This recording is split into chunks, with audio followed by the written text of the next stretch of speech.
race cars are not the best. I got an Arnett sponsorship and a Giants liquor thing. So it was basically funded by my old man. Yep. Let's Yep. face it, sprint car team.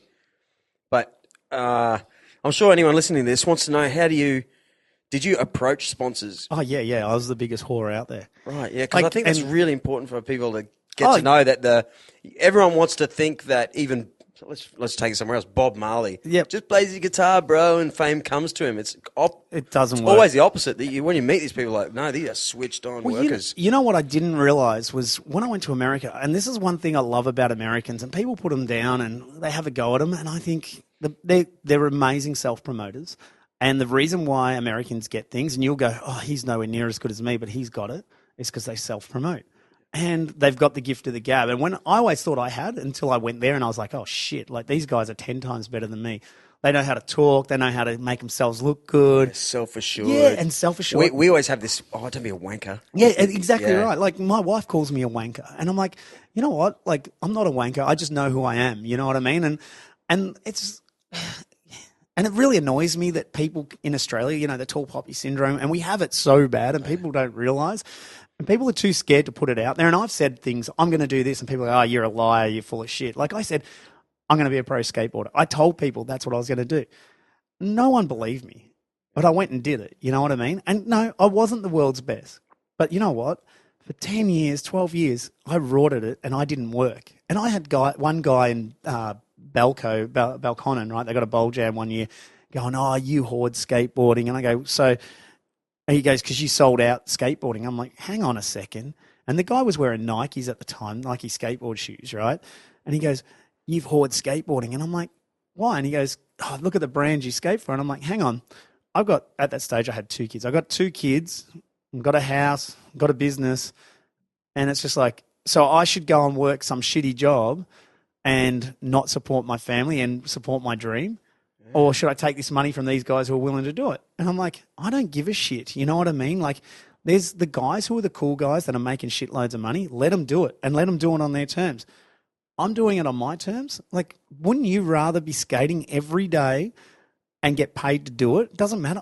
You could put anything on me, like Johnny's dildos. I'd do it if you're going to pay me enough money. As long as like Johnny dildos, I don't think it's bad. If it was something like cigarettes or something like that for kids, like I probably wouldn't do that. You know what I mean? We have to look at the money and all of that. But like there is a thing. But when it comes down to drinks and clothing and all of that, it's like you got to do what's right for yourself. Yeah, you're a race car. You've got badges like you. Yeah, and I wish I could have rode for the cool companies. I really do. But at the same time, after owning companies, I know that it's not that cool. You know what I mean? I know what these cool companies do. They don't pay money. They go and link up with other people and let them pay it because they've got the coolness. They'll go and get you on Nike and they'll get you on this. But, 15 years ago, if you had gone in and said, I'm going to ride for Nike, they go, you're off. You know what I mean? It's only because Nike's become cool now. Yeah. So, and it kind of got this. So anyway, in the end, this guy had a Christian Hazoi t-shirt on and all of that. And Christian had just got out of jail, and I was like, okay, so it's all right for you to have a Christian Hazoi t-shirt on. The guy was a meth dealer, and you're trying to free him. Like, shouldn't he have to do his time? And I'm wearing, some corporate company to get paid so that I can spent clothing t-shirt. Yes. So, and I'm wearing something. So I just ripped his t-shirt off and gave him a couple of punches in the face, and he shut up pretty fast. But it was just that's kind of how it goes. You know what I mean? So. But yeah, you got to, and like now that I'm older, I can pick and choose, what I want to do. Like I don't rely on sponsorships, and it was really rad when I got to that part of my career because I owned skate companies, and I had other things going on, so I could pick and choose, and I didn't have to worry about it. Like now, I'm 39, almost 40 in a month, and I'm wearing spent clothing. I met Paul over the internet, as we all meet everyone these days. Yeah.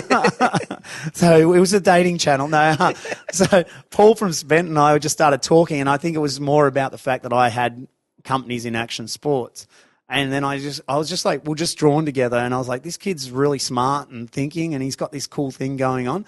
And they're more into, FMX and MX and BMX and all the MX stuff, not the skate stuff.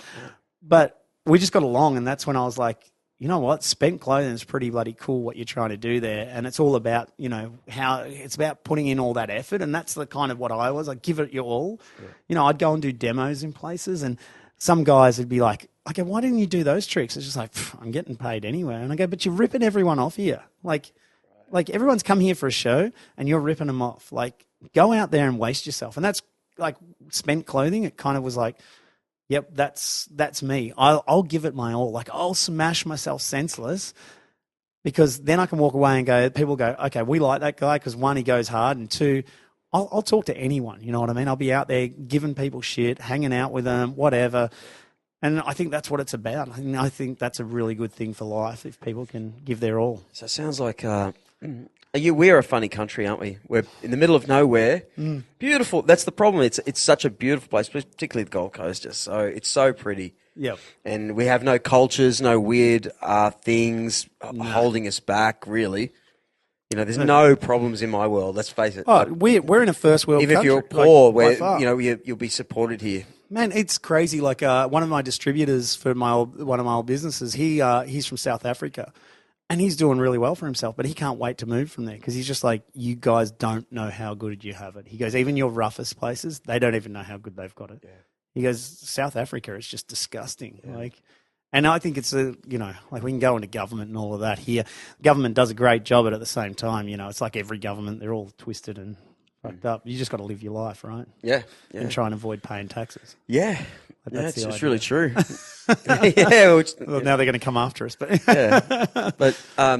but it's good that I had Jamie Mitchell a couple of episodes ago, right? Surfer, just an absolute big legend, wave, and paddleboards. And JM paddleboards. Oh yeah, my hat. Yeah, again. Yeah. But he has to live in Hawaii. Yeah. Like he explained it. Look, it's great out here. He loves it, yes, but he's still in the competition world, so. Yeah. He has to be in that central kind of area. He won't come back, guaranteed. He'll come back for American wife. I think he'll live there, and after listening to it, and it's exactly the same. When we came up here for a holiday last year because we were in Victoria, and I was traveling to San Diego all the time, and I've been annoying my wife. Let's move to San Diego, and the reason why he likes it there, and look, I'm reading into it, but I believe it, and it's the same as me, is. People support you, and he's a businessman as well. And you say, I'm going to go do this in America. I'm going to go start this company. You know what people in America do? They go, I know a guy that can help you.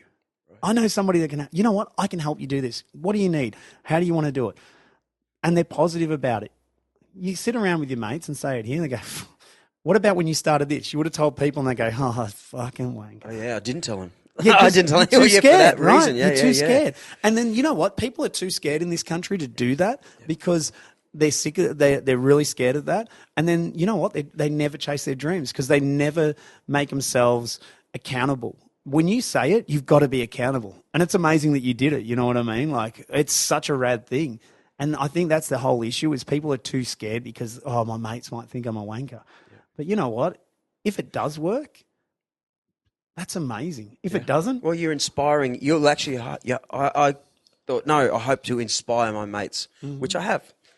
You know, it was, and I bet just you like everything. You know, God, and my mates have started to do all sorts of funny things. Like, it's great. And you know what? You've been thinking about that for your entire life, and you know, we're all wankers. We are all wankers. You know what I mean? And you know what I think? If I can, when I first went to the States.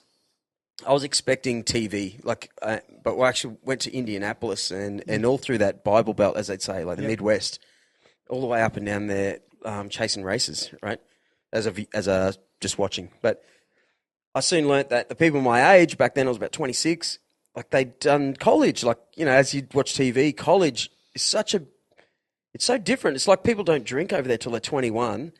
So we're wild. We're completely wild here. We start drinking hard at 18. Yeah. Especially here on the Gold Coast, man. Yeah. It's crazy. Like, because I lived in Victoria for so long, and then I come up here, and it's just such a drinking culture, and I'm not used to it. You know what I mean? Like, I barely drink as it is. You know, like I have a Cascade Light. That's about it. But I can buy a slab of beer, and I'll sit in my fridge for 6 months. I'm just shit at it, you know, because I like lolly water. You know, that's probably the issue. Yeah. But the reality is, and I drink water like nothing else. But it's just the reality is that there is such that drinking culture here, but over there, it's funny because it's either one way or the other. Like, I know there were so many pros that were straight edge, and then there were so many that were just fucked up the whole time. You know what I mean? And I think that's the mentality over there.